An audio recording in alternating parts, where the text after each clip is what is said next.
siang, Bapak Ibu dan para pengunjung sekalian yang berada di Binjai Sutomo. Perkenalkan, kami mahasiswi dan mahasiswa akademik keperawatan Kesdam 1 Bukit Barisan Binjai.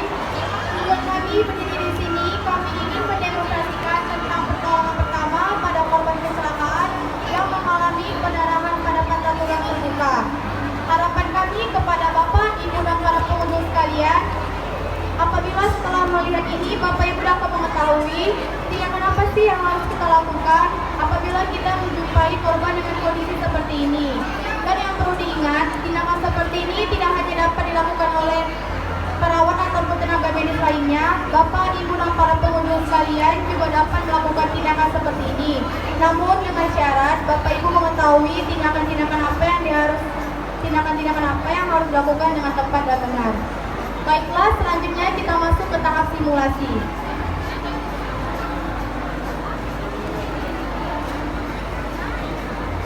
Di sini kami temui korban kecelakaan dengan kondisi pendarahan pada patah tulang terbuka di kaki sebelah kanan. Tindakan apa sih yang harus kita lakukan sebelum kita melakukan tindakan itu? Kita harus terapkan 3A.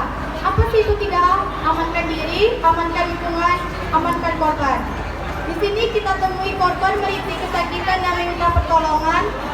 Berarti dapat kita artikan jalan nafas dan pernapasan korban aman. Selanjutnya salah satu rekan saya menelpon layanan darurat dengan nomor 119 dan salah satu rekan saya mengecek ataupun menilai pendarahan yang terjadi. Pendarahan hebat terjadi. Tindakan selanjutnya yang kami lakukan yaitu melakukan balut tekan. Di sini kami lakukan balut tekan dengan menggunakan kain mitela. Tujuannya yaitu untuk menghentikan pendarahan yang terjadi. Perlu diingat, apabila kita dalam menangani korban tidak terdapat kain mitela, kita dapat menggunakan kain seadanya. Selanjutnya kita lakukan pembidaian dan memasang staf ataupun penyangga di sisi dalam dan luar kaki kanan si korban.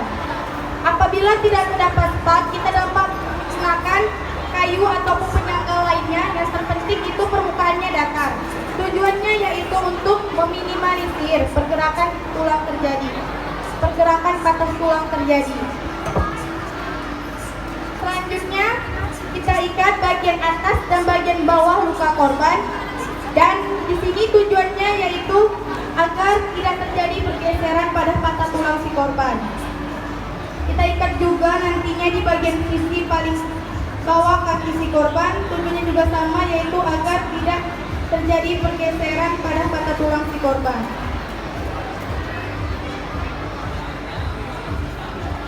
Sama juga halnya di sini kami tetap menggunakan kain mitela. Apabila tidak terdapat kain mitela di suatu kejadian, kita dapat menggunakan kain seadanya.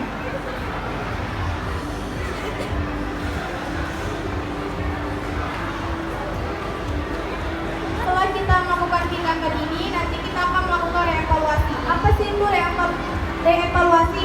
Reevaluasi adalah pengecekan tindakan yang telah kita lakukan dari awal hingga akhir. Kita harus pastikan pasien benar-benar siap untuk dievakuasi. Korban telah siap untuk dievakuasi. Selanjutnya di sini kami mengevakuasi korban dengan menggunakan scoop stretcher.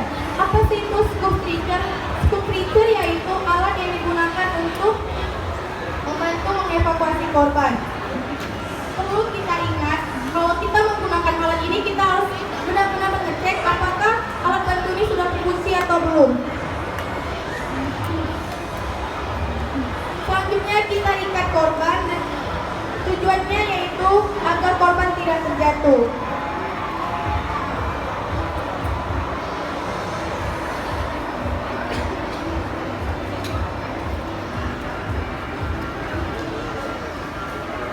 Korban telah diikat dan selanjutnya korban sudah siap untuk dievakuasi. 23. Korban telah siap dievakuasi dan layanan darurat telah datang. Selanjutnya korban akan ditangani lebih lanjut oleh pihak rumah sakit. Demikianlah hasil simulasi kami hari ini. Semoga bermanfaat bagi Bapak, Ibu dan para pengunjung sekalian. Lebih dan kurang kami mohon maaf. Kami akhiri, wabillahi wal taufiq wal hidayah. Wassalamualaikum warahmatullahi wabarakatuh. Beri tepuk tangannya buat